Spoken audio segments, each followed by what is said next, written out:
Before we jump in, a quick note of who's behind this podcast. Imagine this. You're about to close this massive deal. You've been grinding for it. You're pumped. And then your customer's legal team decides to make things interesting. What happens if you get hacked? How do you protect your data? And then your brain just goes blank. That's the nightmare founders deal with all the time. That's actually what YSecurity solves, the sponsor of today's show. There are 40 plus security engineers who've actually done security at Apple, Uber, Microsoft, Robinhood, Brex, and so many more.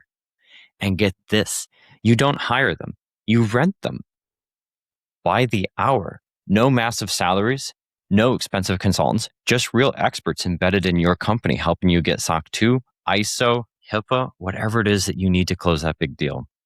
Set a monthly cap, know exactly what you're spending, and close the deal. Head to ysecurity.io/startups and book your free strategy call. Your first 8 hours are free. 40 engineers, 1 full working day, totally free. Go take it. ysecurity.io/startups. Hello, everyone, and welcome to another episode of the Security Podcasts of Silicon Valley.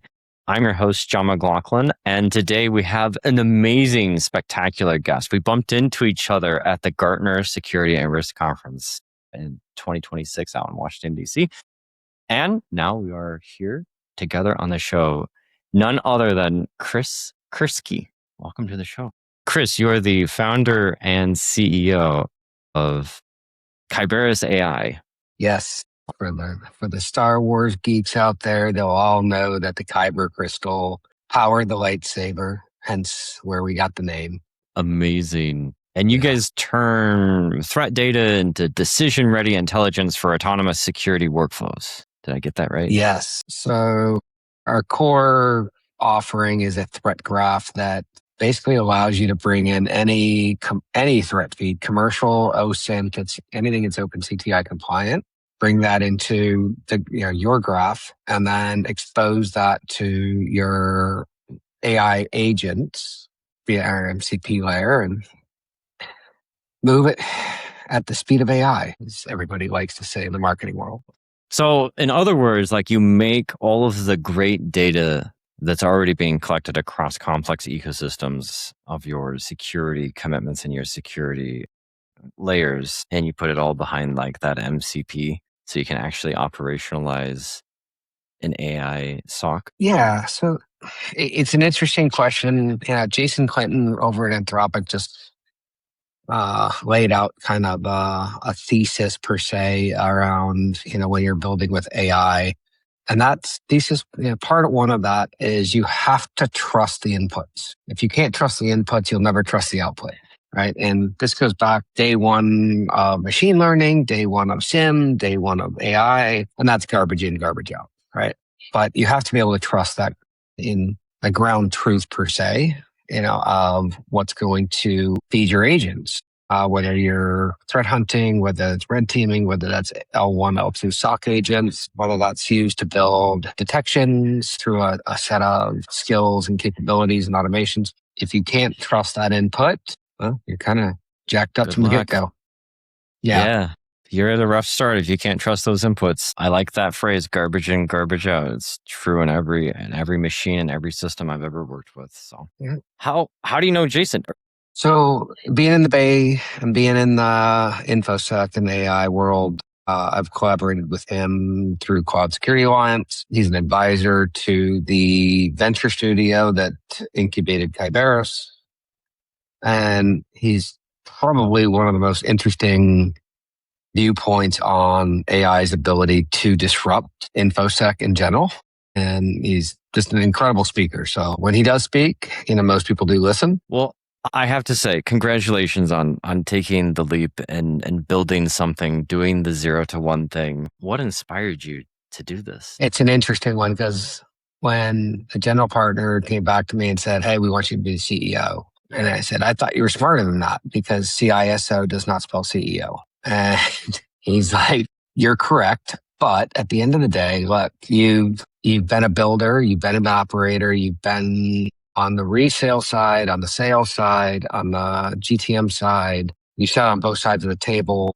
It's like, I think you have the breadth of experience, and I'll use my friend Justin Lamb's term affectionately, you have the scar tissue to know what you don't know and what you do know when it's going to hurt if you make that decision. I know it's early, but do you have a proudest day so far, like on your journey? Yes. I mean, it's silly stuff at the beginning, right? We were pulling into Providence, Rhode Island. We had just checked in and we were laughing because the Ghana football team was staying at our hotel. And, we got through all the crazy security at the hotel. And my wife said, "What do you want to do next?" I'm like, "Push the website live." Yep. She's like, "I was talking about dinner. I'm talking about push the website live. Let's go." Yep. And, it's all the fun stuff, right?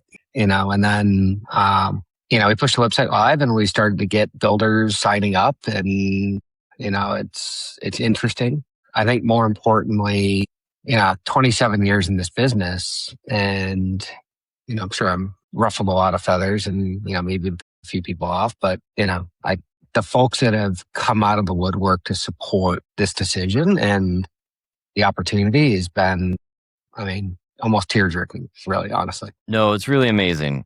And there's never the right time, to pull the trigger on something like that. And if you need to find reasons not to do something, you can always find a reason not to do something. And so I have nothing but excitement and joy and all of the support and camaraderie in the world that you've moved forward. So, I think, like when we sat down at Gartner and you were talking about being a builder, I think there's so many brilliant people in this industry that have watched other people build and now they're looking at it and they're saying, I know I can build this and I can do this really well. It's a problem statement that I understand. I know a lot of other people that are having the pain, and the ability to translate those statements back to either the fundraising statement or to the sales conversation, it resonates. It's actually almost a natural flow for, some of the folks out there that are making the leap to builder. One of the really cool things about being an entrepreneur, being a founder, being a builder is that you take a different perspective on the future.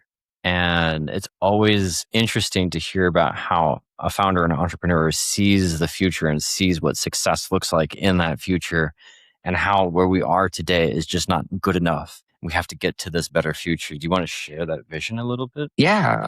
And I think a lot of us are grateful. When ChatGPT was released, all of us, collectively, held our breath, like to understand what we had, what's the risk that we have to address, right?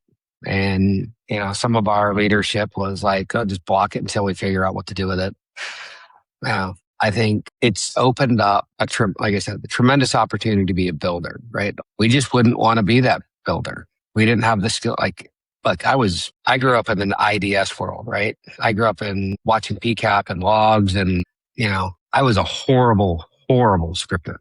Like I could barely spell Perl, Python. It's, I just didn't get it, right?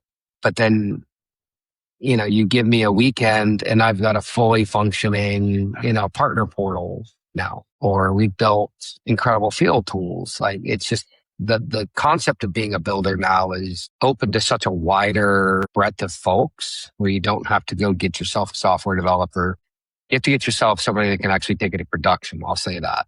But at the same time, like to make that leap, I think most importantly, you've got to have the scar tissue around the problem statement. If you've not lived that pain, you're jumping on almost a bandwagon. Yeah, you definitely have the experience. You have all of that scar tissue. It's definitely not like a YC thing where you're just like, "Woo, look at this. This is taking off. All right, jumping on the bandwagon." So no, I'm really excited about it. Look, these are here for a reason, right? I got wrinkles and places I probably shouldn't, but at the same time, like that's the fun of it. Like you don't have to be the kid going into YC anymore. I think it's actually a better thing between you and I. Like, we're not, 3 years into our career. Like we've got this incredible breadth of experience and I don't want to go give it as training fodder for a model. But what I do want to do is actually go solve problems the way I think they should have been solved and, use my experience to solve it in a way I think that will benefit everybody else. Yeah, I think that's the key, is to make the world a little bit better for everybody. Use that experience, use that scar tissue, all of those hard lessons learned, and just pack it into a little piece that we can leave that will make a huge impact across the board. Yeah. Yeah, definitely. No, I love it. I love it. What's been the challenging moment so far? I'm fortunate in that, because we were it was a spin out of a venture studio. So the product's built enough to the point where we can launch it. It's always going to iterate. I have a phenomenal CTO. You still have to build a team. And, I think between building the team and the whole cart versus horse, theory around the fundraising, that's always the challenge because you just want to go to work, right? I mean, as a founder, you're going to show up no matter what. It's just the questions of like all of the other mechanics around it and building the product, like you said, and when do you do the raise, and like go to market is this whole like separate discussion there too. So with a little bit of traction, it sounded like you have people signing up. Did you identify like ICP? Are you doing experiments in that space? 100%.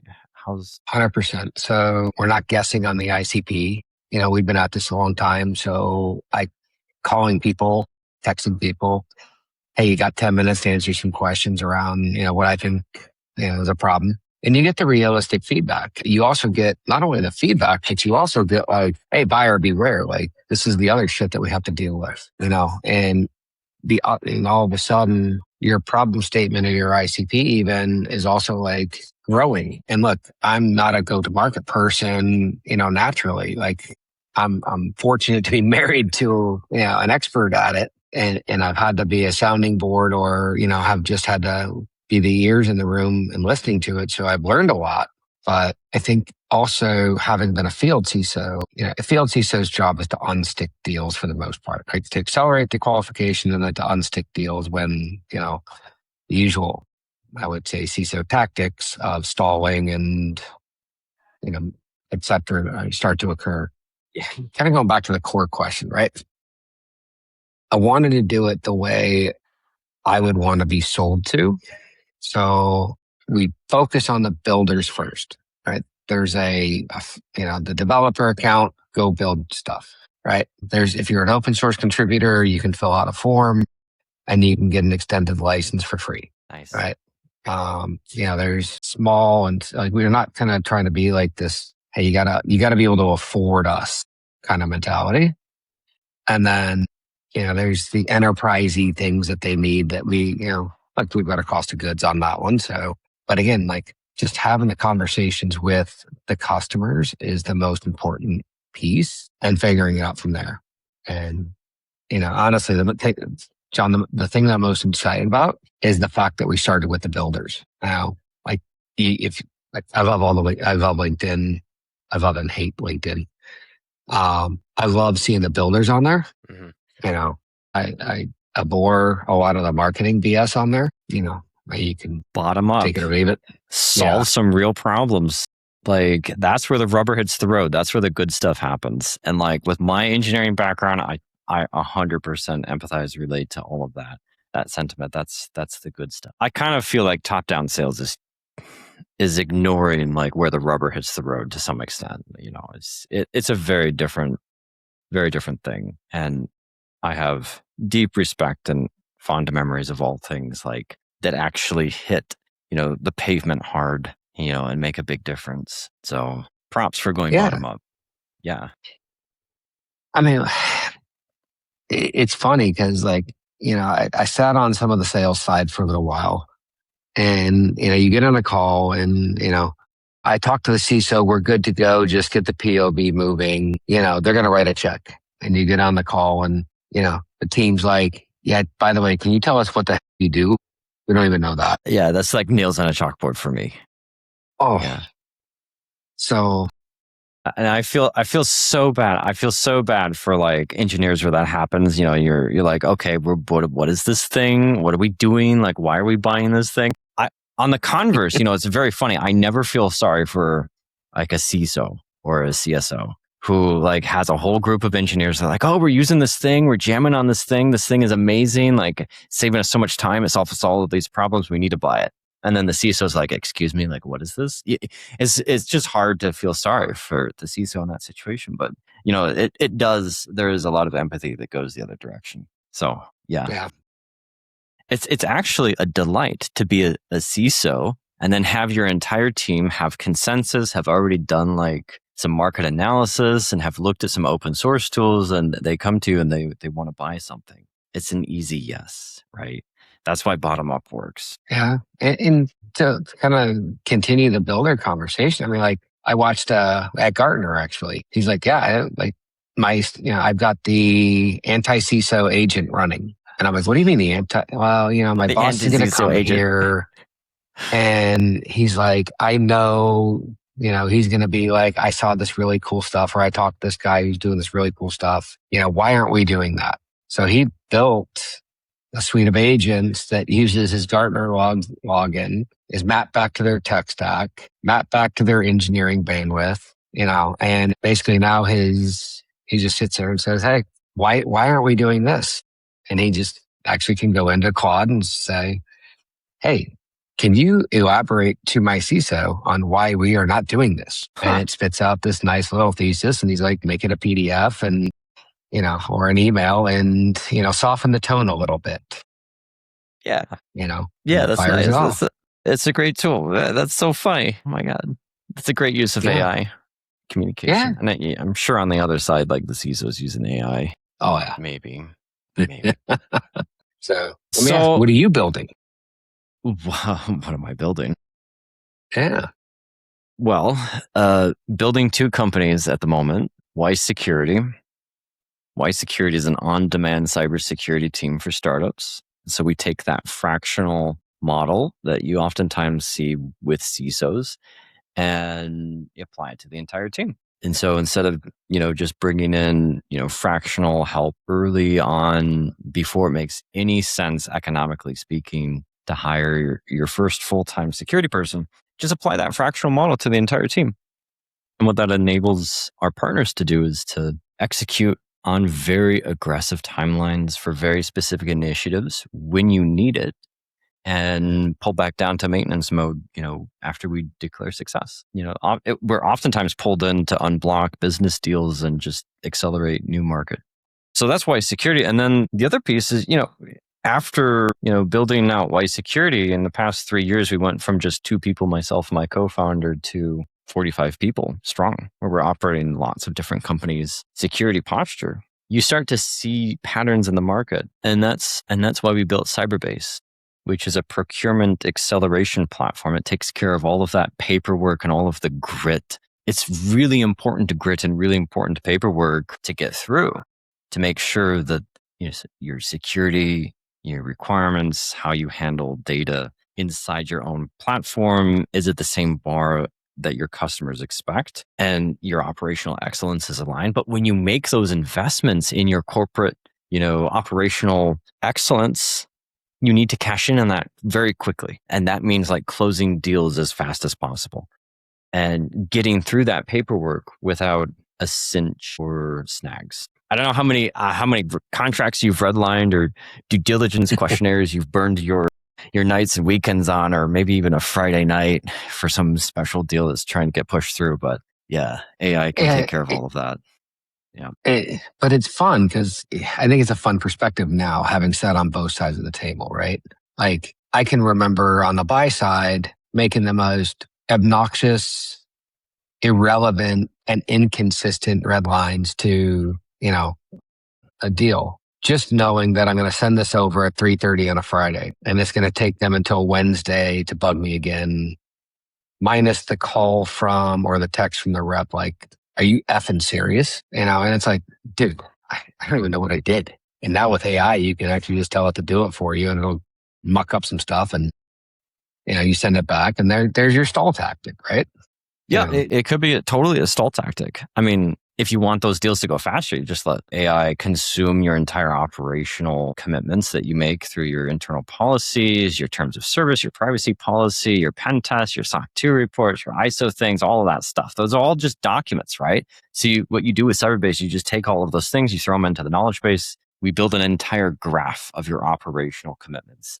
And then we use that graph to very quickly just burn down due diligence questionnaires and redline contracts, and the deal's closed. It's a shift off of, traditionally you have like trust centers, but now you'll have deal rooms where you just upload your due diligence questionnaires and your contracts, and you'll close deals very, very quickly. As long as there's alignment there. Yeah. It's incredible. Like everything, I think with AI in general, everything that was going to happen is still going to happen. Like the future hasn't changed. It's just going to get here much more quickly.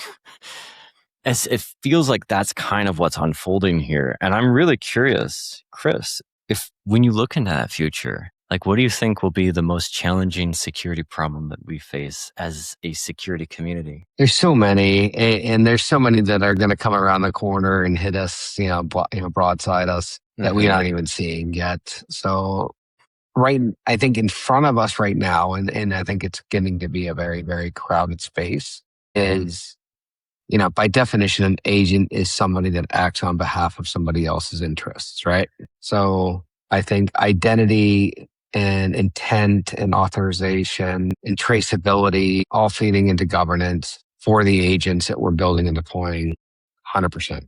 I'm hoping I made the right choice in that, ground truth, with the threat intelligence that actually feeds a lot of the autonomous security capabilities is going to be also a big deal. We've seen a lot of hype around context and context being the semantic layer over the actual security operations or security capabilities. Tell me about that. What's your perspective on context in the security space and in a SOC space? Like, what is the role of context? So start at L1, right? So to be able to say true positive, false positive. I mean, for years, we gave it to junior people and said, do a little bit of basic investigation, and then pass it up the food chain to the level L2 or L3 analyst, right? Having spent the time at Tuskera and seeing what's capable around context, the infrastructure, the way it's built, the way it's deployed, configured, the control plane, compensating controls are actually implemented and enabled, being the most important, and how that maps back to whether it's the attack path, the kill chain itself, the breach path analysis, because you're stitching together so much stuff now. And the way AI has enabled a lot of that. I talked to a CISO last week. They're doing 15 to 18,000 breach scenarios a week. And it's like, holy crap, I can't even imagine the damn bill for that, That's so many. Yeah. Yeah. And all of a sudden you're like, well, couldn't you use context better to get that down into more of an underlying state of the infrastructure, the control plane, and then use AI to seeing what people are doing? And I think you can. I think there was a good push earlier during this week and this weekend around AppSec. Everybody wants to say AppSec's dead. And to me, I think that's horseshit. I think, we used to talk about shifting left of left with guys like Elon who built Clover, the CISO, all these guys, where you're able to do more of the secure design, but less around doing the secure design as a standalone and now using AI to actually look at the code base, to look at all the vulns and look what the deployments are and what the deployment state is. And now you're able to say, hey, I approved this. Why is this deployed? Right. And now as the governance layer, I can sit there and say, put it back. It's like a tagline I've heard: agents execute, humans steer.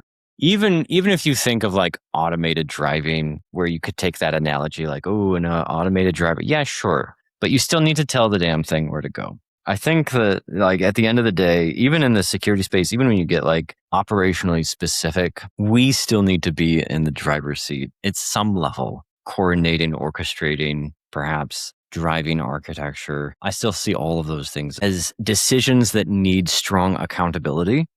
And I think that a piece of the accountability always needs to go back to human, right? I'm not sure how to hold an agent accountable for, like, they're agents, yes, but they're not autonomous, right? They don't run around making high level architecture decisions, right? So It's always fun. I mean, I've done a couple of conversations with some much smarter people than me. And, you're starting to see the migration of utilizing AI to take the muck work, move that into agentic workflows. And you're starting to see the repurpose of various security personnel to become more of like the rise of the business analyst. Oh my God. Like, everybody thought they were dead and now they are critical because everything is an agentic workflow. Everything is end-to-end workflow. So the business analyst and then the BISO, who's responsible for ensuring that architectural patterns are followed, data privacy, everything's classified, everything's tagged, everything's labeled correctly. All the risk is actually understood and either accepted or mitigated. All that stuff's now like absolutely critical for a CISO to succeed now. Yeah, it's a different world. it is. It changes so fast. If you blink or if you don't read the news for like a week, you're that's it. Good luck. Yeah, Good luck catching up. I know. Yeah, right. How far do you think singularity type autonomy is? Self-aware or super agentic AI? So here's a funny one. As a field CISO previously, I would get these customers and they're like, oh, okay, cool. You guys do all this really cool stuff. Do you fix it? And my question back was like, what? I've been in this business for over 2.5 decades. You want to count the number of times I've actually enabled write access or change access inside of my production environments? Once. Because I realized it's a career limiting move. I'll give you exactly what. So Cisco used to have these IDS systems called NetRangers that used to have a shun capability that would work with the downstream router. And it would write an ACL to block the traffic if the signature matched. Well, I mean, back then it was threat intel, IDS, all that stuff was nascent, very nascent, and I turned it on and I watched a production system go from just 0 to 0 in 7 minutes. And it took me longer to get to power cycle the Cisco router because it was a big one. Yeah. And to get everything flushed out and to get shunning turned off and to get traffic running back up. And Sean Grays, after listening to this, he will sit there and chuckle because he was in the data center with me. He was still in college. And I laughed because like that was the one time I've ever allowed write access and I did it to myself. Right. So you sit there and you have these conversations with people and they're like, oh, well, does your stuff fix everything? I'm like, are you really going to give an agent write access? Are you going to actually still run that through some human in the loop process where intuition, experience, tribal knowledge, scar tissue all exists in that decisioning before they say, yeah, sure, go ahead. Why don't you go do that? It still astounds me that people want that. Yeah. Well, I mean, what's astounding is like we have all of this agentic coding now, right? So this is happening on developer machines or this is happening in the cloud on behalf of developers. And developers are some of the most powerful people in an organization. They have access to all sorts of types of systems. And even if you have controls in place, there's ways to like escalate access to different systems. And sure, we're all meat brains and we make mistakes. And you really only should be giving production level access to people who absolutely do not want it, who refuse and then refuse a second time. And then like after persistence, like, okay, we'll go. But that's where a lot of agents are operating is on behalf of developers. So transitively speaking, there's so much exposure just as a whole at the moment. It's a little scary, but yeah, I think the other thing that we're running into, there's a boatload of money flowing into security, especially, everybody used to laugh like RSA, walk around, tell me the number of booths that didn't have AI on it, right? You probably count that on one hand. But you saw these themes of like, hey, like the SIM is dead. The SIM is not dead. It's written into freaking protocols and frameworks. Like you're not getting rid of freaking SIM. Like, sorry, can you reinvent how it's architected, deployed, and leveraged? And you can, now feed and automate all these other activities that you would normally spend a ton of money around resources within the SIM. Of course, so I think being very careful and quick to discount the hype around things. Right. Certain things are going to change, and certain things are baked into very deep paradigms that we all share, and we'll continue sharing. I mean, even if things will get better, we'll still have those fundamental paradigms. A SIEM, for example. Yeah, a SIEM, for example. I'm just super curious. This one's a two-part question. If you could go back in time, meet your younger self, would you take that opportunity? And if you would, what advice would you have for younger Chris? For younger Chris, I would tell that person to truly look in the mirror. And do you want to wear a hoodie or do you want to wear a suit? Because that's the difference between being the operator or going up the layer to, being the CISO or being on the vendor side and building something. And it's a different level of conversations, right? So I think making sure that you're true to yourself matters. And then I think the other thing I would actually tell a younger version of myself would be to focus on, CISSP was, an inch deep and a mile wide. And I think I would tell a younger version of myself to be a little bit deeper in a narrower band of knowledge base, right? No, I love that. I love the message of being authentic, being true to ourselves. And it's never like a destination. It's a journey, right? And you just figure out how to incorporate that into our daily lives, right?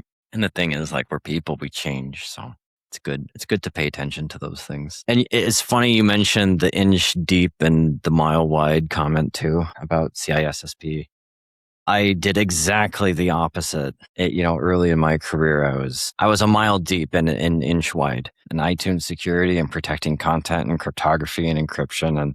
And then later I felt like, wow, I maybe over focused a little bit and could have got a lot more breadth. There's so much more to security than just like product security, which is amazing and important. But yeah, those are good. I think maybe that Goldilocks zone is finding the balance. Yeah. Every time I meet somebody coming into this industry, I'm astounded by how fast they can get to that almost self-realization, but they start to learn what they want to learn. They stay focused on that. They actually get to be fairly decent SME. They have a lot more resources than we did back then.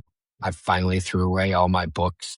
I didn't throw them away. I just donated them because we had to read all of them. We didn't have ChatGPT or Claude to go ask to, I can't go copy a McKinsey prompt and, do a market analysis or technology analysis on something, right? Yep. I grew up reading those little O'Reilly books, this or that, or C or assembly or whatever now. And now books, they make for great decoration. I remember, I never liked the guy, but he had good advice. But I remember one day he was like, I just want you to feel this. And I'm like, feel what? And he dropped TCPI Illustrated Volume 1 on my foot. Oh my God. And I'm like, why did you do that? And he's like, because you need to read it and I'm too short to drop it on your head. But it was because I didn't have the depth of knowledge inside of that book finishing the book would actually give me. And I went back and I read it from, and actually reached out to the author and had great conversations. And now I don't have that problem. It's incredible how the patterns will show up, the paradigms and the ways of thinking, and oh, you need something to be reliable? Well, how about we just send a little bit and then you checksum it. And if we screw it up, I'll tell you and we can go back in the window and TCP will move forward. So kind of nerd out a little bit, but and those patterns, they will keep showing up. If you need reliable systems, there's certain ways to approach that computer systems, as long as the fundamental architecture is not going to change too much. Quantum computers, I'm sure will be totally separate. And then we had someone on the podcast who's actually into this thing called I had never heard of this, but biocomputing. Have you heard of biocomputing? Whoa, mind blown. So that'll be a different paradigm, but the future will be interesting. It will. How about this? It's a very leading question, but we have a lot of entrepreneurs that listen to the show, a lot of folks maybe like founder dating or playing with ideas. Is there anything that does not exist that you just wish existed that you've never sat down and solved, or you don't have the time right now to solve it? But if it existed, you would absolutely buy it and you would love for this thing to exist. Do you have anything like that in mind? Any little breadcrumbs for our entrepreneurs listening to the show? This is a hard one because in security, I think there's a phenomenal effort at solving already, right? Like I said, if you were at RSA, you saw, 200 companies solving the same problem across 20 different domains, right? We're going to go to Black Hat here in a couple weeks and it's going to be just as bad, right? Here's the fun one. And this is just me being dad. So I have AirPods. I'm sitting in Berlin, Germany. I can push a thing on my watch to translate whatever somebody's saying to me in German into English in real time. Somebody builds that for teenagers to parents as an iPhone app. Mm-hmm. Like my kid just said, "What?" to me. And if I just sat there and said, "Hang on, we tap this, say that again," and it made perfect sense to me, they would sell every parent a $2.99 a month subscription for 6 years of their kid's life. That's so funny. It's such a real thing too. It's just like, okay, alpha generation has a completely different language. Half the time, who knows what? You have to study like internet memes and all of these things just to understand. So yeah, I get you. Yeah. I mean, and it is. It's like if somebody built the dictionary that had AI scouring social media, pulling all that in, keeping the dictionary and translation, up to date, and I could just push the button on my watch and actually understand what the hell my teenage girls say, they'll make a mint off me alone. I'll write that angel check right now. Right, there we go. The offer for the angel check. Contact Chris if that sounds like an interesting gig. I'll actually translate that back because, well, that's my wish as a teenage girl dad, right? I think if you had something similar, and I know Claude will do some of this stuff, but like if you take that nascent or newer engineer that's coming into InfoSec and, like the old adage of like, hey, you're running down the hall saying, hey, the house is on fire, right? And CISO looks at you and he's like, well, don't we have a firewall rule to block that? And, you run back down the hall to go find the network guy and you're like, hey, do we, and then you run back. No, we don't. So I think like that's kind of going back to the context, but I think also the ability to translate how you present the risk to whether it's your engineering management layer, whether it's your risk or your senior leadership or your CISO. And then even for your CISO, like I love working for Aaron Hughes, who's now over at AstraZeneca. As he's like, hey, that's great. You're telling me this, but what do you want me to, what needs to go back to the board? What's the story we're telling the board? And he was great at forcing you to actually look at it from the perspective of that. So I think if we had like that universal translation layer, hey, how do I talk to not only my boss, but his boss and his boss's boss and his boss's boss? And that's a longevity skill set that comes with time. But I think we could do that quickly. Accelerate people's learning of that by giving them an AI tool that does that. That's actually, it's so funny you say that. It's exactly what Cyberbase does, but from the point of view from CISO to salesperson or salesperson to external, CISO. So I love it. I think communication is so important. It's at the very central point of like how we interact and how teams, move together as a single unit. So, and that could be a small team, that could be an entire company, that could be like just a group of people, anything to help us communicate better and get on the same page and get on that same wavelength and realize that we're all humans at the end of the day and we're all in the same boat together. We're all going to face these same challenges together. And we have that camaraderie or that feeling that there's some sort of evolved feeling. This is what AI doesn't have. Like it has these human experiences, where we can all come together and be part of something bigger. And that's what you're doing with Kyberis. So you're absolutely doing it. You want to leave our listeners with any shameless pitches? Any asks? Happily. go to developer.kyberis.ai and just go start building. And There we keep it have it. simple. Huge thank you, Chris. Huge thank you for all of the vulnerability and the conversation, the insights. And a huge thank you to all of our listeners, too, for tuning in to another episode of the Security Podcast of Silicon Valley. Appreciate the time and opportunity. As always, it's been a pleasure. Always a pleasure, Chris. And if anyone is so inclined, please like or thumbs up or share the show with your friends and anyone that you think might get value out of it. All the appreciation in the world. Your spreading the word is deeply appreciated and it helps keep the show alive. So huge thank you, everyone. I'm John McLaughlin, your host, and this has been a YSecurity production. One last thing before you go. Think about who you were 20 minutes ago. Maybe security's been that thing that's on your roadmap, that thing that you'll get to right after the next sprint, the thing that you'll get to after the raise or after something. But here's the truth. SOC 2 and ISO, these things are not just checkbox. They're keys. It unlocks enterprise deals. It opens up regulated industries. It's the difference between selling to a 10-person startup and closing Fortune 500s. That's where YSecurity comes in. We don't just advise, we build. SOC 2, ISO, done right the first time. 40 plus engineers from Apple, Uber, Microsoft, Robinhood, Brex. This is not guesswork for us. This is all we do. And maybe you're not the one who needs this, but you know a founder who does. The one trying to break into bigger markets, the one doing the 0 to 1 thing. Send them our way. We have an awesome referral program. We pay for introductions that turn into partnerships. So head to ysecurity.io/startups.